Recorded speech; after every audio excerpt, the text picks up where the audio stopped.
मैं सुनील जी, खाँटी बिहारी, शुद्ध भारतीय, आप तमाम बिहार के इंटरमीडिएट के 12th क्लास में अध्ययनरत छात्रगण के लिए इंग्लिश के लिए पुनः एक लाजवाब लेक्चर श्रृंखला लेकर के आया हूँ। और इस बार मैं दूसरी पोयम कविता को लेकर के और उसकी मैं आपको व्याख्या करने जा रहा हूँ। इस पोयम का नाम है सॉन्ग ऑफ माई सेल्फ, जिसके कवि हैं वाल्ट विटमैन। आइए जरा सा हम लोग कवि के परिचय के बारे में जान लें। वाल्ट विटमैन का जन्म 1819 के लगभग में, ये 1819 में जन्म संयुक्त राष्ट्र अमेरिका में हुआ था। यदि स्थान जानना चाहेंगे तो न्यूयॉर्क के वेस्ट हिल्स में, और मृत्यु भी संयुक्त राज्य अमेरिका में 26 मार्च 1892 26 मार्च 1892 को 26 मार्च 1892 को हुई थी। और यह भी संयुक्त राज्य अमेरिका में न्यू जर्सी प्रांत में कैम्डेन नाम के स्थान पर हुआ था। इनकी महत्वपूर्ण कविताएं यदि आप जानना चाहेंगे तो लिप्स ऑफ ग्रास काफी महत्वपूर्ण रही, songs of my self, O captain, my captain, songs of open road, मोर, ये आपकी कविताएं थी। तो ये सब काफी प्रसिद्ध कविताएं थी। पेशा के रूप में ये विविध विविध पेशाओं को अपनाया। कवि भी रहे, कवि तो थे ही, ख्याति प्राप्त कवि रहे, पत्रकार थे, लेखक थे, निबंधकार थे, शिक्षक थे, और सरकारी क्लर्क के रूप में भी उन्होंने काम किया था। 12 वर्ष उम्र पूरा होने से पूर्व ही वो बढ़ई का भी काम करने चले गए थे। वो प्रिंटर का भी काम किए थे, या जिसको मुद्रक भी कहते हैं, उसका काम किए थे। और स्वेच्छा से अमेरिका के गृह युद्ध के दौरान उन्होंने घायलों की सेवा भी की थी। और उन्होंने स्वयं के खर्च से 1855 ईस्वी में लिप्स ऑफ ग्रास प्रकाशित करवाया था। और ये तुकबंदी से मुक्ति, इसमें भाव का प्रवाह था। और लिप्स ऑफ ग्रास के बारे में उस समय जो आलोचना हुई थी कि कहा गया था कि ये यौन और कामुकता से भरी हुई है, इसलिए इसको कोई पब्लिशर नहीं मिल रहे थे। और 1881 ईस्वी में जाकर के तब एक पब्लिशर मिले, और जिन्होंने इनको पब्लिश किया।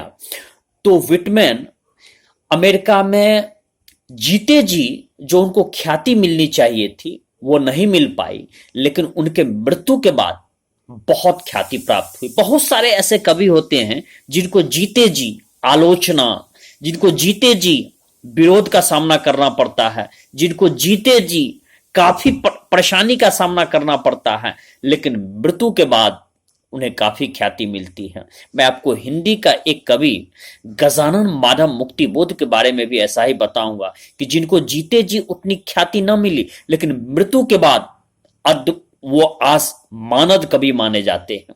तो वैसा ही आप वाल्ट विटमैन को भी ले ले कि अमेरिका में यही स्थिति थी। आइए अब मैं लाइन बाय लाइन इसकी व्याख्या शुरुआत कर रहा हूं। तो सॉन्ग्स ऑफ माई सेल्फ, वैसे ये व्यक्तिनिष्ठ कवि थे, ये उन्मुक्त तरह से जीना चाहते थे, अपने जीवन को सर्वोत्तम आनंद प्रकाष्ठ बिंदु तक पहुंचाना चाहते थे। उसी के तहत songs of my self means कि हमारी अपनी गीत, अंतरात्मा की गीत, ये उनका ये कविता है कि I celebrate myself and sing myself and what I assume you shall assume for every atom belonging to me as good as belongs to you. उन्होंने कहा, कवि का कहना यह है कि जिस तरह से मैं आनंद पूर्वक जीता हूं और अपनी आत्मा का अंतर्गान, अंतर्नाद, ये मैं खुशी पूर्वक करता हूं, मैं ये मानता हूं, और जो भी मेरी मान्यताएं हैं, जो भी मेरी सोच है, जो भी मेरा अंतर्मन कहता है, वो तुम भी मानो। यू शैल एज्यूम, उन्होंने कहा है कि तुम भी मानो। और for every atom belonging to me, हर कण, हर अणु जो मुझ में है, as good belongs to you, वो तुम में भी है। For every atom belonging to me as good belongs to you, जितना कण मुझ में है, जितना अणु मुझ में है, जिस चीज से, जिस तत्व से मैं बना हूं, उसी तत्व से तो तुम भी बने हो। I loaf and invite my soul, I lean and loaf at my ease observing a spear of summer grass. कवि का यह कहना है कि मैं, लोप मीन्स होता है भटकना, ग्रामीण भाषा में लीजिएगा, बिहार की भाषा में तो बौआना। जिस तरह से मैं विचरता हूं, जिस तरह से मैं भटकता हूं, जिस तरह से मैं अपनी आत्मा को पुकारता हूं, उसको आमंत्रण देता हूं, जो आओ आनंद मनाओ, आओ आनंद में विभोर हो। और I lean and loaf at my ease observing a spear of summer grass. मैं लेटता हूं, झुकता हूं, और फिर मैं इसमें कि गर्मी में ग्रास पर सो जाता हूं, घास पर सो जाता हूं, और उस घास की नुकीली इकाई इस तरह से मुझे चुभती है जैसे कि स्पीयर हो। स्पीयर कहते हैं भाला, भाला में नुकीला होता है, वो गरता है। तो सूखी हुई घास का इन्होंने तुलना किया है कि उसकी भी चुभन एक तरह से भाले, लेकिन इसमें भी एक नैसर्गिक आनंद है, एक अजीबो गरीब आनंद है, प्रकृति से जुड़ाव है, प्रकृति से मिलन है, ये कवि कहना चाह रहे हैं। My tongue and every atom of my blood formed from this soul, this air, born here of parents, born here from parents the same, and their parents the same. I now 37 years old, in perfect health begin.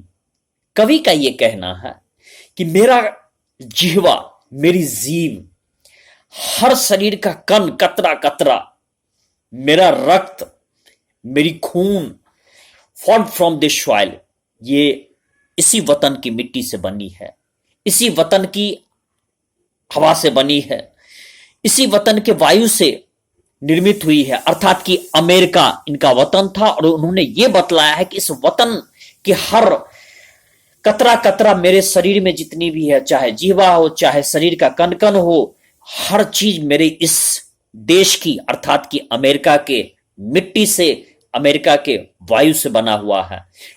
यहां पर born here of parents, born here from the parents the same and their parents the same, मेरे माता पिता और उनके भी माता पिता, अर्थात कि दादा दादी, परदादा दादी, वो सब इसी वतन में जन्म लिए, और इसी वतन में भी वो खाके सुपुर्द भी हो गए, इसी वतन में ही वो पंच तत्व में विलीन हो गए।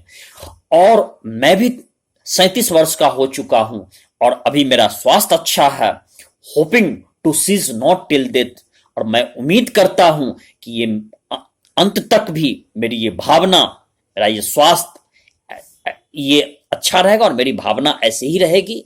Creeds and school in abeyance, retiring back a while, sufficed at which they are, but never forgotten. उनका ये कहना है, क्रिट्स मीन्स होती है धार्मिक मान्यता, धार्मिक सोच। स्कूल्स इन एवेंस, वैसे स्कूल माने होता है विद्यालय, लेकिन यहां स्कूल्स कह रहा है कि आपकी खास तरह की विचारधारा। तो उनका ये कहना है कि अलग अलग धार्मिक विचारधाराएं हैं, अलग अलग अलग अलग खास तरह का इसमें विचारधाराएं, सिद्धांत हैं, लेकिन मैं इनमें विश्वास नहीं करता हूं, इनमें बिल्कुल विश्वास नहीं करता हूं। Retiring back a while sufficed what they are but never forgotten, लेकिन इतनी सारी विचारधारा है कि उसको तो साफ अवहेलना भी करना संभव नहीं है। But I harbor for the good or bad, और कवि का ये कहना है कि मैं अच्छा और बुरा दोनों के बारे में सोचता हूं, और I permit to speak at every hazard, I permit to speak at every hazard, कि मैं अच्छा और बुरा दोनों के बारे में सोचता हूं, और मैं हर खतरे के बारे में बोल सकता हूं, मैं हर खतरे के बारे में व्याख्या कर सकता हूं। और नेचर विदाउट चेक, इसमें nature without check with original energy, और प्रकृति मुझे इसके लिए शक्ति देता है, सामर्थ्य देता है। और यही तो ये song of myself Walt Whitman की यही आपको उद्गार थी। उन्होंने ये कहा कि अलग अलग धार्मिक मान्यताएं हैं, अलग अलग सोच है, अलग अलग चिंतन पद्धति है। हालांकि इसका मैं विरोध करता हूं, लेकिन फिर भी चूंकि ऐसा है कि इतनी सारी धार्मिक मान्यता है कि मैं इसको छोड़ नहीं पाता हूं, लेकिन फिर भी मैं अच्छा और बुरा दोनों में विश्वास रखता हूं, और किसी भी गलत कार्य हो, किसी भी खतरा पर मैं बोल सकता हूं, और इसकी शक्ति मुझे प्रकृति ही देती है। तो ये व्यक्तिनिष्ठ कवि का ये उद्गार था, और इस तरह से मैं सुनील जी आपसे विदा लेता हूं। और अब तमाम मैं छात्रगण जो भी इंटरमीडिएट बिहार में अध्ययनरत हैं, चाहे आप कहीं से भी अध्ययनरत हो, बिहार के संपूर्ण, चाहे आप किसी भी जिला से अध्ययनरत हो, आपसे मेरा आग्रह है कि आप मेरे YouTube चैनल, जिसका नाम ही है सुनील जी खाटी बिहारी, इसको सब्सक्राइब कर लें, लाइक करें, शेयर करें और बेल आइकन बटन दबा लें, ताकि जब जब मैं आपको नया वीडियो अपलोड करूं, आपको इसकी जानकारी मिलती चले और आप इसका लाभ उठावें। मेरे ज्ञान बांटने की श्रृंखला का आप इसमें मददगार बने, और उम्मीद करता हूं कि आप बनेंगे। धन्यवाद। जय बिहार, जय भारत।